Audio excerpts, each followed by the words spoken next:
বিসমিল্লাহির রহমানির রহিম। এমন একটি জিকির রয়েছে যে জিকির করলে আল্লাহ রব্বুল আলামিনের আরশের একটা নূরের খুঁটি হেলতে দুলতে থাকে, নড়াচড়া করতে থাকে। যতক্ষণ পর্যন্ত আল্লাহ তাআলা আপনাকে মাফ না করেন ততক্ষণ পর্যন্ত সে খুঁটিটা নড়তেই থাকে। বলেন সুবহানাল্লাহ। আজকে আমি সে জিকিরটা আপনাদের সামনে তুলে ধরবো। ওমা তৌফিক ইল্লা বিল্লাহ।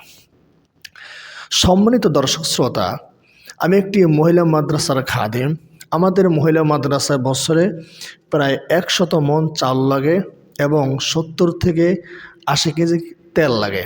তো ধর্মপ্রাণ এবং দানশীল ভাই বোনদের কাছে অনুরোধ করব, আপনারা এতিম ছাত্রীদের, গরিব ছাত্রীদের জন্য কিছু দান করুন। ১ বস্তা চাল কিংবা ডাল কিংবা তেল কিংবা নগদ অর্থ যে যতটুকু পারেন দান করবেন ইনশাআল্লাহ। তো আসুন আমরা সেই জিকিরটি সম্পর্কে জানি, যে জিকির সম্পর্কে নবীজি সাল্লাল্লাহু আলাইহি সাল্লাম আমাদেরকে চমৎকার একটা সুসংবাদ শোনায় দিয়ে গেছেন। হাদিসের ভিতরে এসেছে রাসূলুল্লাহ সাল্লাল্লাহু আলাইহি ওয়াসাল্লাম বলেছেন, যখন কোনো বান্দা লা ইলাহা ইল্লাল্লাহ এই জিকির করে তখন আরশে একটা নূরের খুঁটি নড়াচড়া করে। সুবহানাল্লাহ। আল্লাহ তাআলা তখন বলেন, উসকুন, হে খুঁটি তুমি থেমে যাও। তখন সে খুঁটি বলে, ওয়াকাইফা আসকুনু, আমি কিভাবে থামবো অথচ তোমার বান্দাকে এখনো ক্ষমা করা হয় নাই। সুবহানাল্লাহ। তখন আল্লাহ সুবহানাহু ওয়া তাআলা বলেন, হে খুঁটি যাও, তুমি সাক্ষী থাকো যে বান্দা এই মুহূর্তে লা ইলাহা ইল্লাল্লাহর জিকির করতেছে ওই বান্দাকে ক্ষমা করে দেওয়া হইল। আল্লাহু আকবার কাবীরা। তো এই জিকিরে লা ইলাহা ইল্লাল্লাহর জিকির হলে এমন একটা পাওয়ার যে এই জিকির যে করে আল্লাহ তাআলা তাকে মাফ করিয়ে দেন।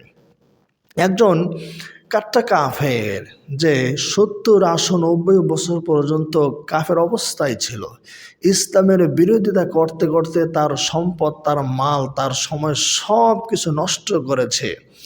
মৃত্যুর সময় সে যদি লা ইলাহা ইল্লাল্লাহ মন থেকে, দিল থেকে এবং জবান থেকে একবার পড়তে পারে, তাহলে আল্লাহ তাআলা তার সকল গুনাহ ক্ষমা করিয়ে দেন। সুবহানাল্লাহ। একজন একটা কাফের গুনাহ যদি আল্লাহ তাআলা ক্ষমা করিয়ে দেন, তাহলে একজন মুমিনের গুনাহকে আল্লাহ তাআলা ক্ষমা করবেন না? অবশ্যই ক্ষমা করবেন। এক হাদিসে এসেছে, নবীজি সাল্লাল্লাহু আলাইহি সাল্লাম বলেন, মান ক্বালা লা ইলাহা ইল্লাল্লাহ দাখালাল জান্নাহ, যে ব্যক্তি মন থেকে লা ইলাহা ইল্লাল্লাহ বলেই ফেলেছে এ ব্যক্তি জান্নাতে প্রবেশ করবে। সুবহানাল্লাহ। তাই আসুন আমরা এই লা ইলাহা ইল্লাল্লাহর জিকির বেশি বেশি করে করব। সকালে ১০০ বার, মাগরিবের পরে কিংবা মাগরিবের আগে ১০০ বার জিকির করব, দৈনিক ২০০ বার। আল্লাহ তাআলা আমাদের এই ছোট্ট একটা দামি জিকির করার সবসময় তৌফিক দান করুন। বলুন আমিন।